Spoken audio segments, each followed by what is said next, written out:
you, and thank you for joining us on this Thursday for the mayor's briefing. As we all know, it has been hot outside and we're still under drought conditions and restrictions right now. For the last week, our community used 354 million gallons of water compared to the previous week of 352 million gallons of water. Last week, we saw a reduction of 34% over base water usage. That is down just a little bit from the previous week's reduction of 35% over the base week. As we look at entering September and many summer water activities and outdoor irrigation starts to wind down, we hope to see even more water reduction and savings. We urge the community to continue to stay vigilant and do their part to help cut back on citywide water use. At this time, Cheney is still below 60% full and roughly 7 feet below normal. We all must continue to do our part to save water. Check out information on ways to save at savewichitawater.com. Next, if you're looking for a new career or job opportunity, consider applying for a job here at the City of Wichita. The City of Wichita is hosting 6 career fairs prior to the District Advisory Board meetings in September. Applications will be accepted for all job openings, but there's an increased need for Wichita police officers, Public Works and Utilities, CDL positions, and of course, our airport. A list of times for each of these career fairs may be found on our website, wichita.gov, under events or on our news flash page. To learn more and apply for a job, go to wichita.gov/jobs. This coming weekend is Labor Day weekend, so check out some of the front page news on our wichita.gov website to see special hours and closures for our facilities. We have had some tragic incidents over the past several weeks involving drownings. So this is a reminder from our summer safety tips. Number 1, wear a life jacket in rivers and lakes. And if you are not a strong swimmer, remember to, again, wear those safety equipment. Number 2, never leave children unattended by any body of water. Number 3, never swim alone or while intoxicated. Number 4, follow all posted swimming safety rules. And last but not least, even if you're swimming, drink lots of water as you can become dehydrated even when in the water. We want everyone to have a fun and safe Labor Day weekend. And now I'd like to bring up Yenny from the International Rescue Committee, who is here to highlight some of the nonprofit work that they are doing at the IRC. As mayor, we like to highlight nonprofits and the work they do here in our community. Yenny?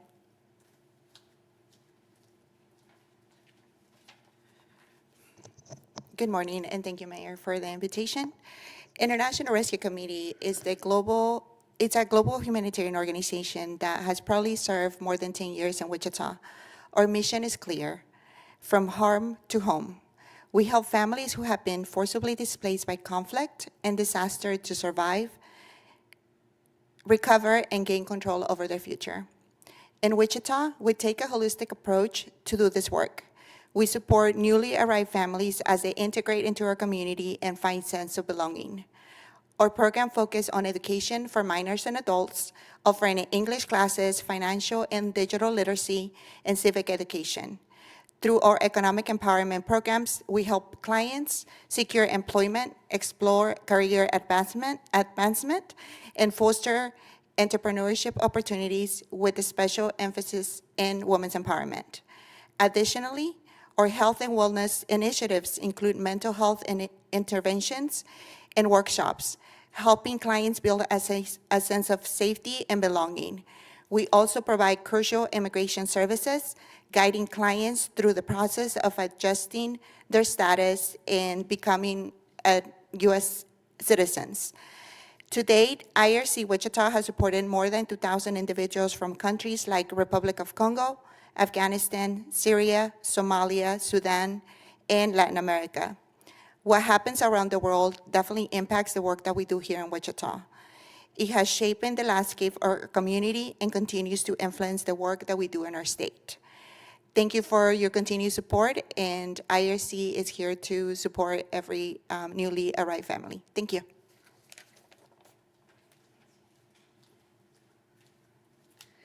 Thank you very much, Jenny, and the work of the IRC. Well, it's been a big week for aviation here in the Air Capital, and it's not over. Thank you to McConnell Air Force Base for hosting a great air show this past weekend. If you didn't make it out, it was a great event, and we all look forward to the next one. So again, thank you to McConnell Air Force Base and Colonel Damon and his entire team for hosting such a beautiful display of community gathering and community support, as well as celebrating our aviation history in Wichita. If you need more airplanes in your life, the Experimental Aircraft Association is hosting a fly-in at Jabara Airport this Saturday. Here to tell us more is Bob Blanton, chair of that event. Bob?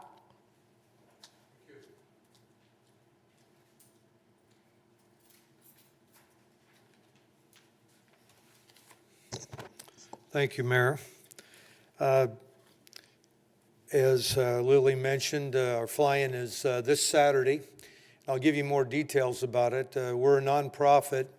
The Experimental Aircraft Association has been around since 1953. There's roughly 300,000 members and around 1,000 chapters worldwide. And our chapter 88 is one of the oldest in the organization, founded in about 1961. And this fly-in will be our 61st annual Air Capital fly-in. And one of the highlights of it is the kids that we take for a ride. We'll take, should be well over 100 kids between the ages of 8 and 17 for a free airplane ride. And the pilots supply their airplane, their fuel, all at their own costs. So it's really a nice event. And there will be food, there'll be aircraft judging, there'll be flight events, a lot of displays. It's really geared around all the aviation events. So there's 20 different vendors that'll be on display in the hangar. It's a really wonderful event.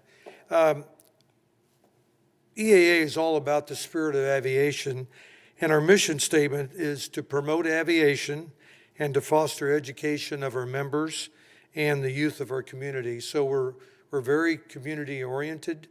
We also sponsor rocket camps during the summer, and we're in the old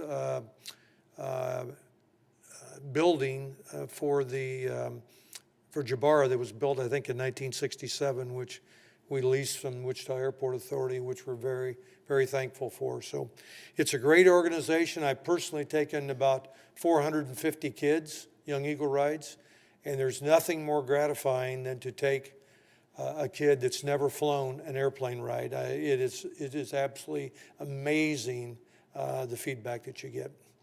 And we hope that you can all come Saturday. It's 8 to 4. It's $5 for adults. 17 and younger are free. And we hope you can make it. Thank you very much. Thank you very much, Bob. I actually attended that event last year and got to meet a couple of the kiddos that got those free rides, and I could see the joy that they received in getting such a donated gift by your pilots, but also I could tell that they wanted to someday become pilots themselves. And so that made me excited because the Air Capital of the world not just makes airplanes, we also make pilots. So thank you so very much to you and your organization for doing that for our young adults here in our community.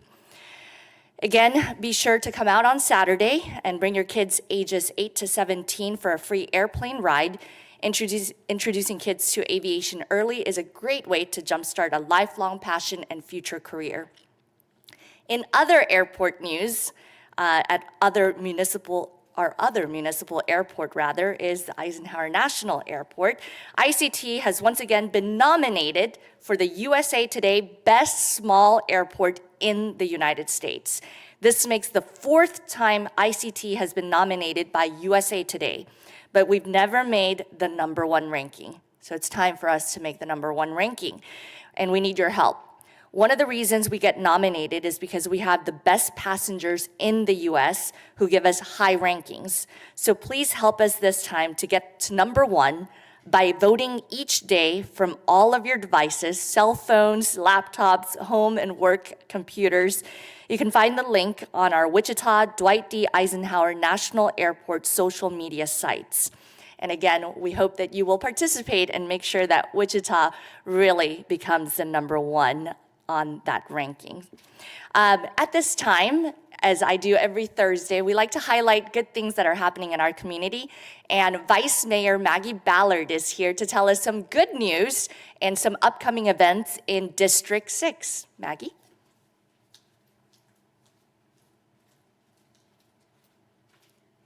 Thank you, Mayor. I just wanted to give a little save the date for the Unity in the Community event in District 6. It will be on September 14th from 10 to noon at Evergreen. We're still working on the route that we'll be taking, so there'll be more information to come. We will have food, and I know that there's some other organizations that will be there too. And then on September the 8th, which is a Sunday, from 8 to noon as well, I'm organizing a river cleanup from the Seneca Street Bridge to the 13th and McLean Bridge on both sides. So we'll be meeting at the red pedestrian bridge, and I'll provide all the bags and everything. And yeah, we just need to get some of the river cleaned up a little bit, at least pick up some of the trash, and we need all hands on deck, so anybody that is available and willing, we would appreciate the help. So, thank you. Thank you, Vice Mayor Ballard. Again, Unity in the Community will be hosting the 3rd event, thanks to the District #6 representative. We've already held one in District 1 and District 3, and Unity in the Community is really an opportunity to remind our community members that there are resources, especially for our young adults, to get active, engaged, and supported by their community members. And we hope you will come out again on September 14th over at Evergreen.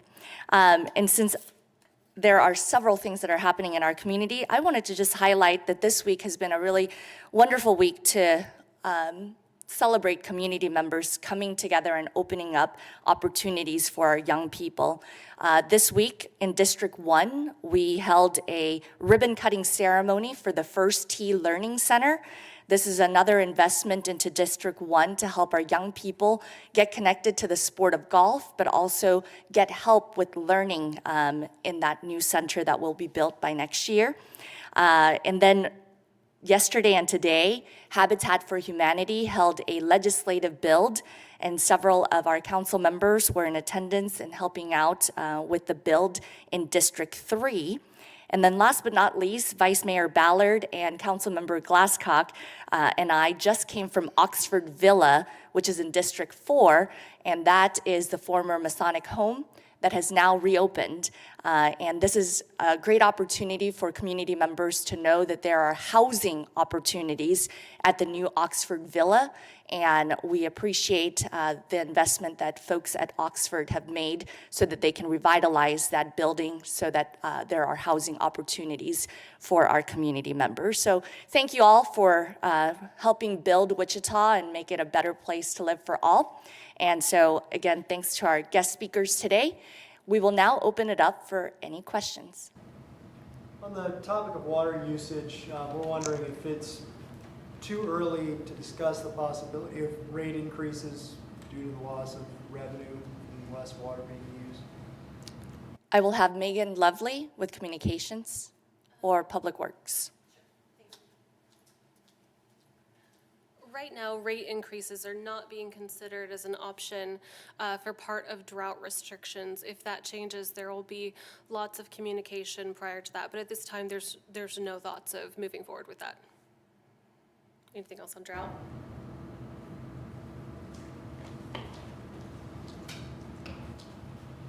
Any other questions? Well, thank you all very much for joining us for Thursday's Mayor's Briefing, and thanks to Vice Mayor Ballard. Have a great weekend.